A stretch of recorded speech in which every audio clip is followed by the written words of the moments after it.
what it's supposed to taste like. And kids love ketchup because, like ranch dressing, which they also love, it has a pleasant flavor. It's not a challenging flavor. And in a world where they have so little control over anything in their lives, they can usually use as much of it as they want on anything from French fries to carrot sticks. So ketchup is ubiquitous, it's non-threatening, it's common, consistent. Everyone knows its ideal color, flavor, and texture. But it wasn't always like that. Back in 1869, when packaged foods were still a very new thing, Henry J. Heinz was experimenting with ketchup in Pittsburgh. And he accidentally fermented a batch a little too long, thereby discovering an entirely new flavor profile. Now, up to that point, homemade ketchup could be just about any kind of tomato-based sauce. It could be red or green, fresh or fermented, sweet, sour, or bitter, and it could be spelled with a K or with a C. He loved what he came up with more than anything he'd ever tried, and he began marketing it, even as he continued to refine the taste and texture. In 1876, he got the perfect balance of sweet, savory, salty, and that elusively complex thing that we now call umami. He was a marketing genius, so his product became very popular very quickly, and it set the standard for what ketchup is supposed to be in terms of flavor, color, viscosity, and even spelling. Now, Heinz was lauded at the time for being an exemplary businessman. It was a time when child labor and deplorable working conditions were the norm. It was a time before any kind of regulation, so typically packaged foods could contain anything from festering meat to maggots, even rodents and their droppings. H.J. Heinz saw himself as a bastion of high moral standards, so he bucked all the trends of the time by offering his adult-only employees a fair wage and safe working conditions that included fresh uniforms daily and places to wash up before work and places to relax during regular breaks. He was the first to package his product in a clear bottle so that consumers could see how pure it was. The clean standards with which his ketchup was made meant that it didn't have to include preservatives other than salt, sugar, and vinegar. And his competitors all used benzoate, a preservative that's still used in personal care products. Heinz made it his mission to get benzoate banned and worked with the nascent FDA to create regulations, standards, and inspections for the entire food industry. Now, like other industrialists of his time, the guys who still have mega corporations named after them, he was ruthless with his competition. He did everything he could to expose their substandard practices and defame them personally and their products. He attacked. He exaggerated. He lied if he had to. In service to the Heinz company, his son organized religious groups and newspapers with a zeal that got his efforts labeled as nothing less than a crusade. He aimed his speeches and articles directly at his competitors, often calling them hosts of Satan. And if you competed with Heinz, you weren't just a competitor. You were an enemy. You weren't just an enemy of Heinz. You were an enemy of humanity, of God, of America. It sounds kind of familiar, doesn't it? It didn't really surprise me this week when I learned that the guy with the Italian marble bathroom is the second cousin twice removed of H.J. Heinz. It's a pretty ominous history for such an accessible product, but it doesn't end there. I recently saw an episode of Taste the Nation, hosted by model turned food author and activist Padma Lakshmi. In an episode called Ketchup or No Ketchup, she visited Puerto Rico, where the national dish is pasteles. Pasteles, like tamales, are dumplings with a little nugget of meat inside. Tamales are made from corn flour and they're steamed inside corn husks, while pasteles are traditionally made from starchy vegetables like kabocha squash, and they're boiled in banana leaves. So each has a really unique, distinct texture and mouthfeel. They seem alike, but they're really very different. The evolution of the pastele is directly related to geopolitics. Through conversations with historians, farmers, chefs, food writers, and activists, viewers of the show learned that over the course of 5,000 years or so, the Caribbean island of Puerto Rico was inhabited by a half dozen or so communities transplanted from nearby islands and the continent that we now call South America. At the end of the 15th century, the time of Columbus, the Taino people dominated. And less than a century later, they were nearly extinct, and the island was colonized by Spain. The Catholic Church encouraged migration of Europeans to Puerto Rico. I guess you could call it a mission of salvation. It made the island very multi-ethnic. In 1898, during the Spanish-American War, the United States invaded, taking Puerto Rico as a territory. And that changed everything. Back then, the island produced its own food, like kabocha and pork. But because of U.S. shipping regulations and tax structures, for the last few decades, virtually all of Puerto Rico's food supplies are imported. And that's changed the availability of ingredients and intrinsically changed the pastele. And as a result, they turned into something completely different. An American influence brought the pastele ketchup. For a while there, practically everyone put ketchup on their pasteles instead of salsa. But things are changing in Puerto Rico.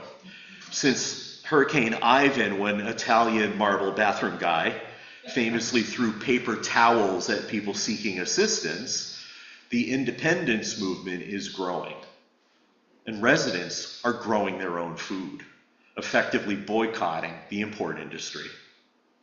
For the expanding legion of pro-independence Puerto Ricans, ketchup is a metaphor for nothing less than colonialism.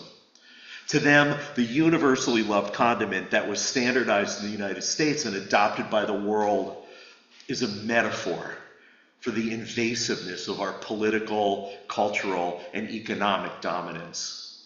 So as they rediscovered the traditional Taino version of the pastele, they're not using ketchup.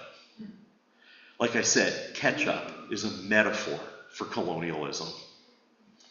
I find that fascinating because, as I always say, preaching is a methodology of finding helpful metaphors. I call it metaphoraging.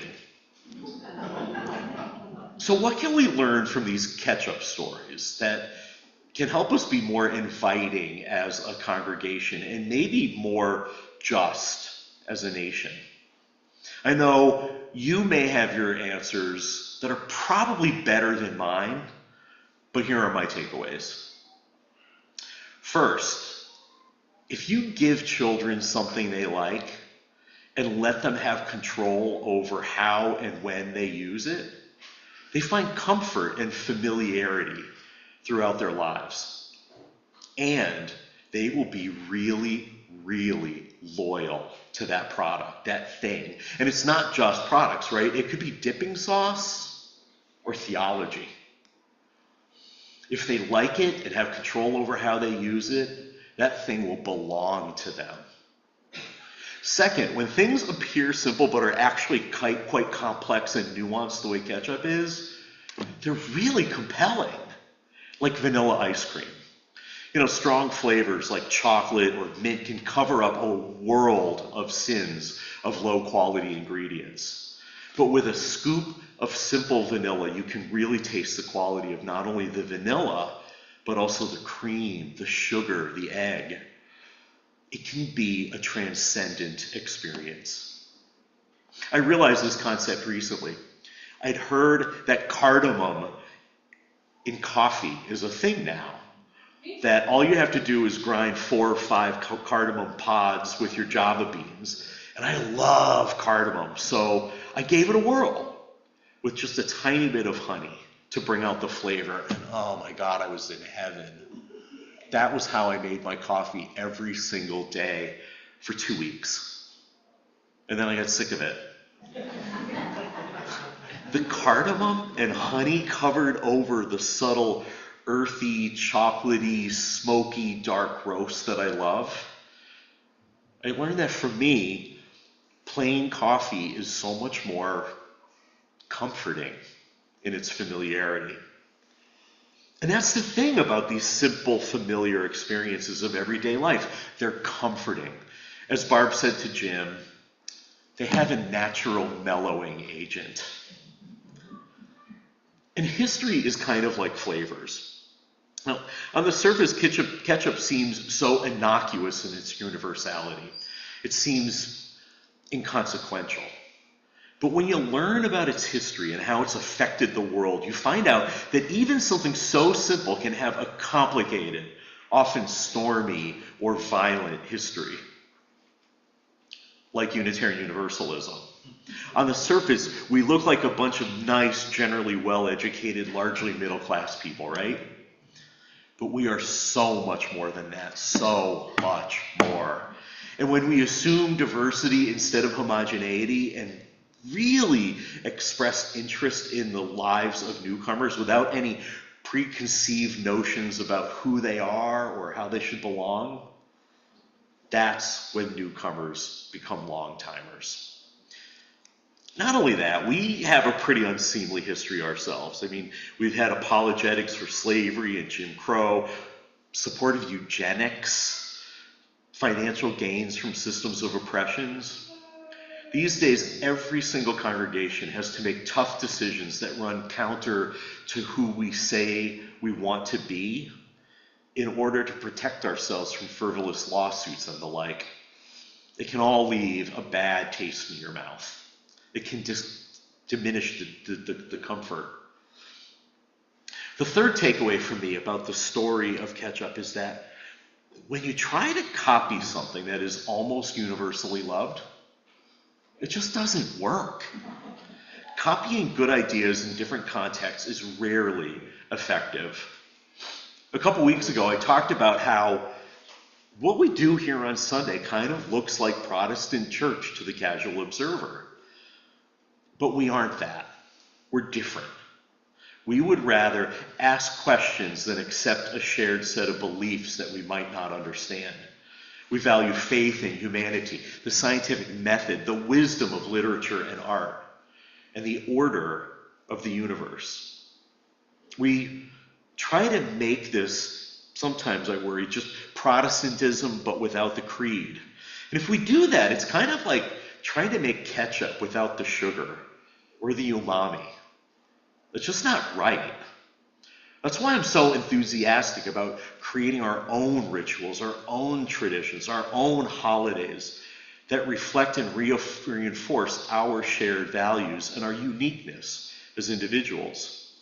Every time we gather, every time we celebrate holidays or honor milestones in our lives, or simply share joys and concerns, it's a chance to live out our commitment to justice, equity, transformation, pluralism, interdependence, gratitude, and love. In the United States, I think Christianity is a little like ketchup. It's traditional, it's unchanging, it's ubiquitous, even comforting for a lot of people.